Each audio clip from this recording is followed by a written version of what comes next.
हनुमान पुत्र मकरध्वज। हनुमान पुत्र मकरध्वज की कथा। पवन पुत्र हनुमान बाल ब्रह्मचारी थे, लेकिन मकरध्वज को उनका पुत्र कहा जाता है।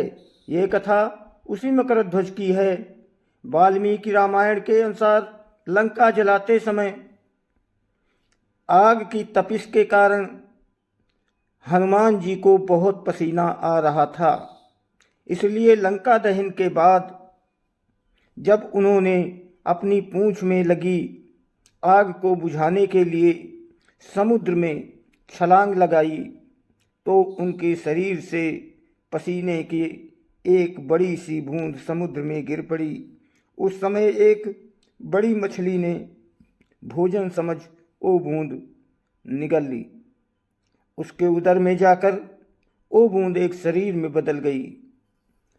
एक दिन पाताल के असुरराज अहिरावण के सेवकों ने उस मछली को पकड़ लिया। जब वे उसका पेट चीर रहे थे तो उसमें से वानर की आकृति का एक मनुष्य निकला। वे उसे अहिरावण के पास ले गए। अहिरावण ने उसे पातालपुरी का रक्षक नियुक्त कर दिया। यही हनुमान पुत्र मकरध्वज के नाम से प्रसिद्ध हुआ।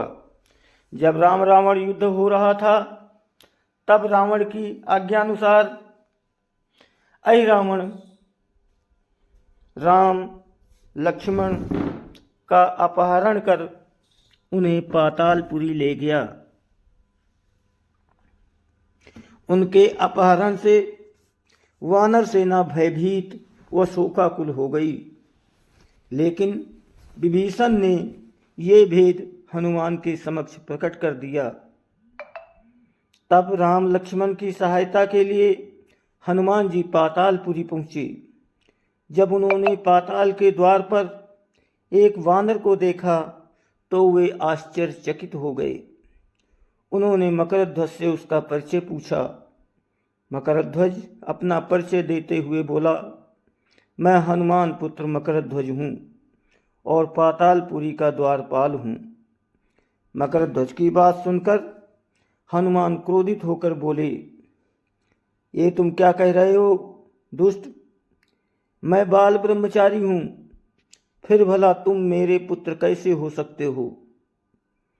हनुमान का परिचय पाते ही मकरध्वज उनके चरणों में गिर पड़ा और उन्हें प्रणाम कर अपनी उत्पत्ति की कथा सुनाई।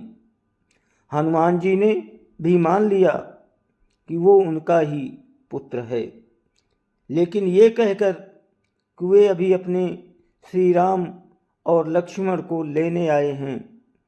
जैसे ही द्वार की ओर बढ़े, वैसे ही मकरध्वज उनका मार्ग रोकते हुए बोला, पिताश्री, ये सत्य है कि मैं आपका पुत्र हूँ, लेकिन अभी मैं अपने स्वामी की सेवा में हूँ, इसलिए आप अंदर नहीं जा सकते। हनुमान ने मकरध्वज को अनेक प्रकार से समझाने का प्रयास किया, किंतु वो द्वार से नहीं हटा। तब दोनों में घोर युद्ध शुरू हो गया। देखते ही देखते हनुमान जी ने उसे अपनी पूंछ में बांधकर पाताल में प्रवेश कर गए। हनुमान सीधे देवी मंदिर में पहुँचे, जहाँ अहिरावण राम लक्ष्मण की बलि देने वाला था। हनुमान जी को देखकर चामुंडा देवी पाताल लोक से प्रस्थान कर गईं। तब हनुमान जी देवी रूप धारण करके वहाँ स्थापित हो गए। कुछ देर के बाद अहिरावण वहाँ आया और पूजा अर्चना करके जैसे ही उसने राम लक्ष्मण की बलि देने के लिए तलवार उठाई, वैसे ही भयंकर गर्जना करते हुए हनुमान जी प्रकट हो गए और उसी तलवार से अहिरावण का वध कर दिया। उन्होंने राम लक्ष्मण को बंधन मुक्त किया। तब श्री राम ने पूछा, हनुमान, तुम्हारी पूंछ में ये कौन बंधा है? बिल्कुल तुम्हारे समान ही लग रहा है, इसे खोल दो। हनुमान ने मकरध्वज का परिचय देकर उसे बंधन मुक्त कर दिया। मकरध्वज ने श्री राम के समक्ष सिर झुका लिया।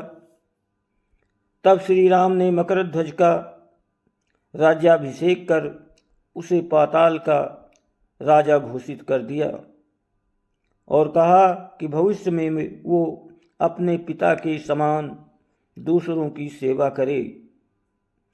ये सुनकर मकरध्वज ने तीनों को प्रणाम किया, तीनों से आशीर्वाद देकर वहाँ से प्रस्थान कर गए। इस प्रकार मकरध्वज हनुमान पुत्र कहलाए। दोस्तों, वीडियो को लाइक और सब्सक्राइब करें, आपकी बहुत मेहरबानी होगी। धन्यवाद।